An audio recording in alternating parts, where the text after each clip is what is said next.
Wednesday at 8.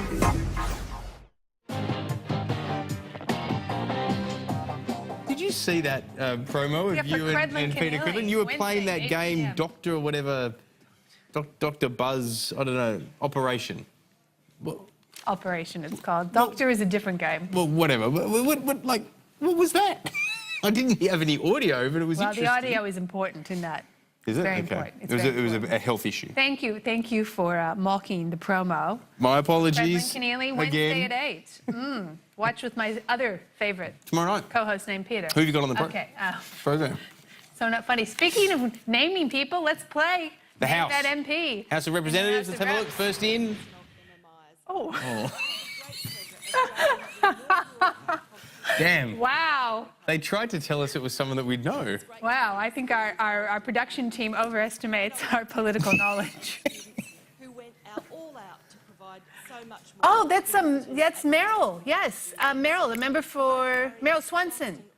She's a Labor member. Well, I know she's Meryl Swanson because I too have an earpiece. No. I remember. And the control room told me as well. She had the lovely little gushing, excited bit when she first came to Parliament after she was elected at the doors. She was. All right, really you've proven that you know what's going on. She's a real sweetheart, She's Meryl. a Labor person. She is. How can you not? Is she from New South Wales? Yes. Yes, and you're a former New South Wales Labor Premier. She wasn't in my time. Oh my Lord. She wasn't in my time. Let's move on to the Senate. Oh, Let's that see is if out. Pete can win the Senate. The Senate. Now, hang on. Oh, I know who that is. Yeah. That's not even. We're not even going to try that. That is. He's on the show. I'll tell you who that is. That is the future Greens leader. I agree with that. Yeah. I will agree with that.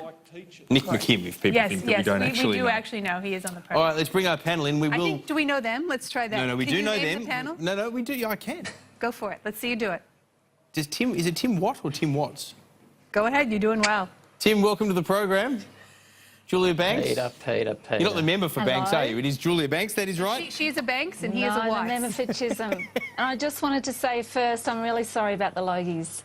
Oh, Julia, Did you vote for us? you. Because, frankly, those are crocodile tears if you didn't put a vote in. Put you on the spot. Did you vote for us? It doesn't sound like it.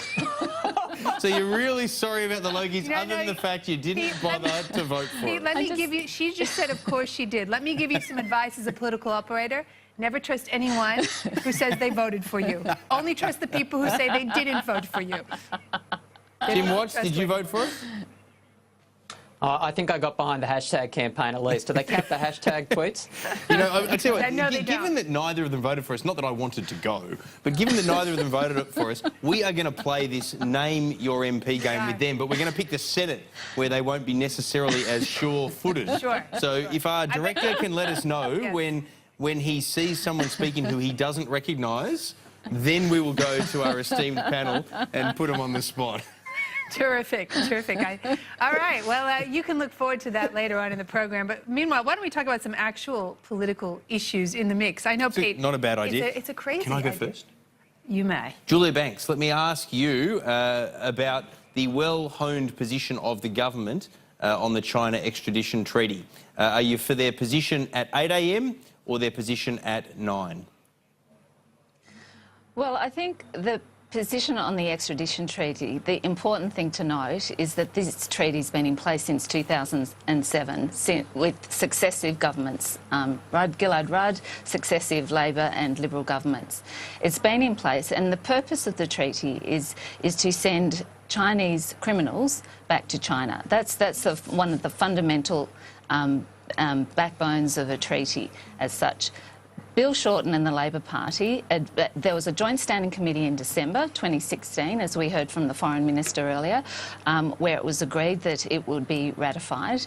And then Bill Shorten advised this morning, that this treaty would not be, that they wanted to debate it. So rather than having it not ratified in the Senate, that is why we've repealed it, so that we can debate it and continue our discussions at a later time. Well, how about it, Tim Watts? Why doesn't Labor want to send Chinese criminals back to China?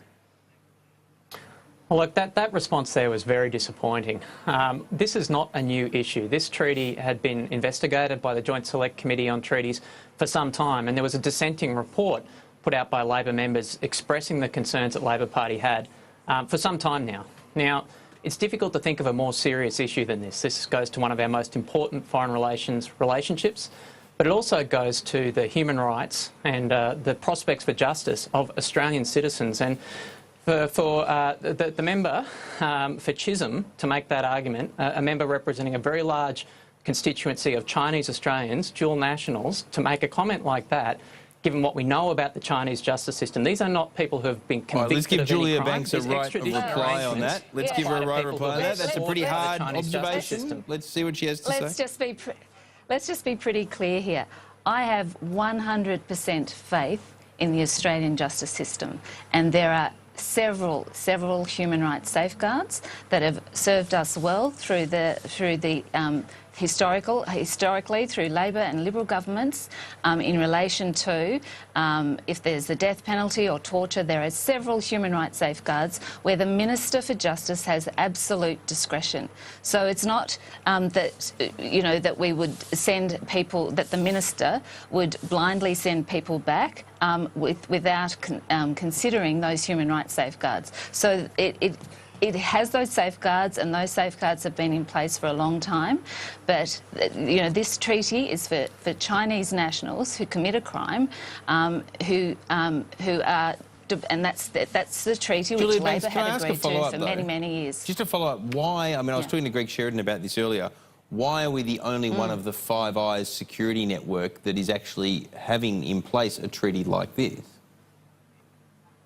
Well, we've had this treaty in place for coming up to 10 years, since 2007, and it's so important to note that it was a joint standing committee, Labor and Liberal, who discussed this. The Labor Party felt it should be reviewed, and it was reviewed, and then they agreed, everyone agreed in December 2016, as recently as that it should go ahead, that it should be ratified. It was a dissenting report. But then, based on recent advice, they've decided that, notwithstanding the safeguards, the human safeguards, that it should be withdrawn and that we should debate about it. So rather than have it not ratified and debated in the Senate, that is why and have it repealed, we believe, and as the Foreign Minister said earlier, just about an hour earlier, we believe it is better to have those discussions outside of the Senate.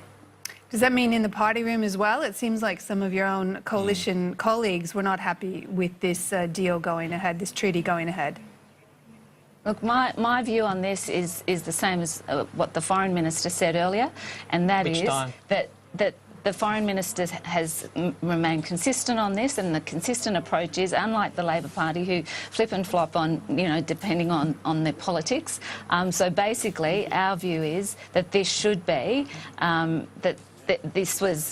there was consultation with across parties. There was a joint discussion about it.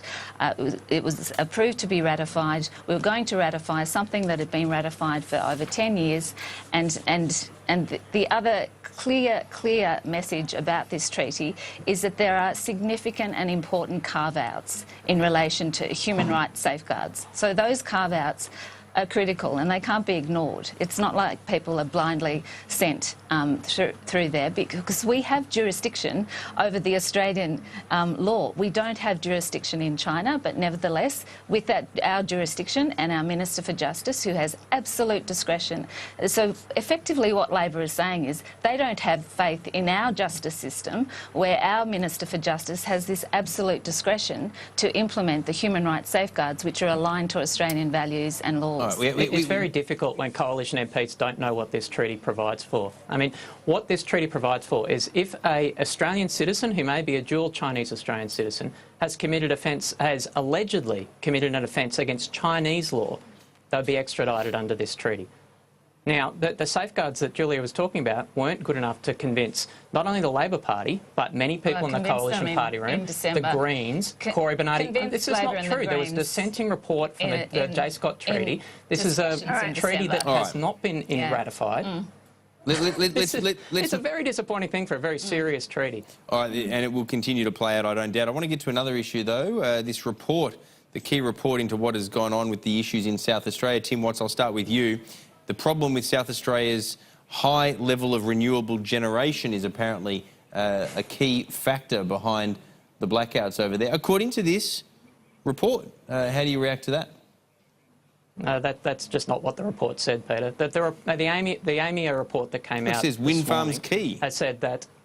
No, the report said that the main cause of the blackout there was that a tornado knocked out 3 transmission towers. Now, the only role that wind farms played in that blackout was not the intermittency of the power, as claimed by the Prime Minister. Yeah, but hang on, It was a let software me just read this to you, issue because this in is a those quote turbines from that the has since been report. remedied. This is a quote from the report. A reduction in wind farm output caused a significant increase in imported power flowing through the Hayward interconnector. And that was caused by a voltage change that caused the software in those turbines to shut down. Now, that software fault has already been remedied, and the AEMO report says that if that software fix was in place today, the software as it is in place today was in place at the time of that blackout, we wouldn't have had the issues that have been seen there. So this is an utter vindication of Labor's position, this report. I don't think so. Have you read the report, Julia?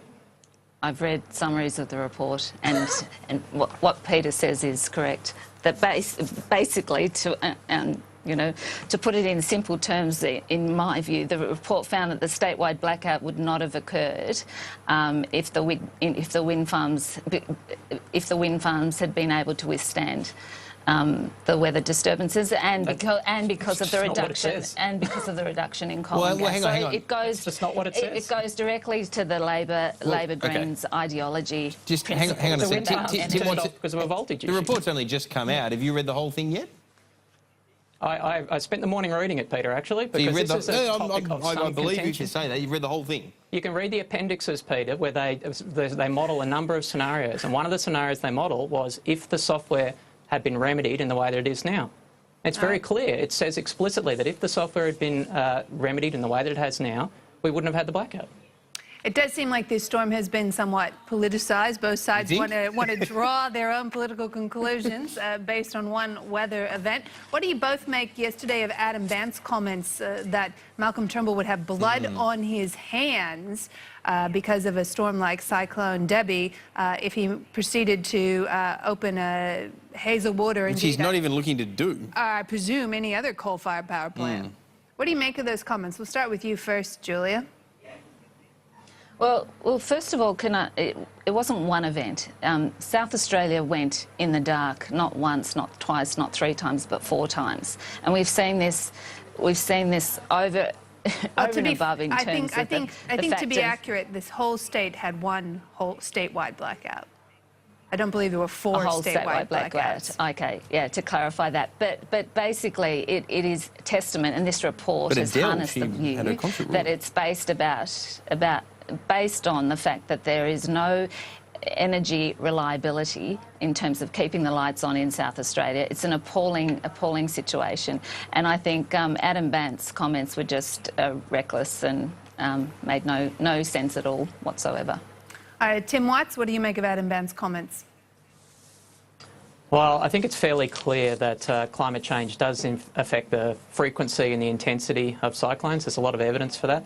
That being said, I think that comments like Adam Bandt's comments, they're not going to change anyone's mind. They're not going to persuade anyone. They're not in good taste while, tens of thousands of Queenslanders are battening down and dealing with this immediate crisis. They're certainly not comments that I would have made. I don't think they're very helpful. All right, before we let you both go, we're just going to go to the Senate very quickly. We wouldn't want to let you off the hook there. Let's just bring up that footage now at the Senate very quickly. Oh. Don't say anything. Christina, can either of you tell us who's speaking? I don't know that they can... No, they didn't know. Oh, that's poor old Nick McKim. Oh, they can't... I was trying to take advantage of the delay, pretend like they didn't know what was going on. Terrible. Well, how long is Nick McKim talking? I know, my lord. I tell you He what. can talk underwater. The Greens are obviously controlling the Senate, all right. He's been talking there for 20 minutes. All right, Nick McKim. All right, thank you both. Tim Watts and Julie Banks for joining us. Thanks for your company. Thanks. Pleasure to be here. Pleasure, guys. Thank you. They're 1-0.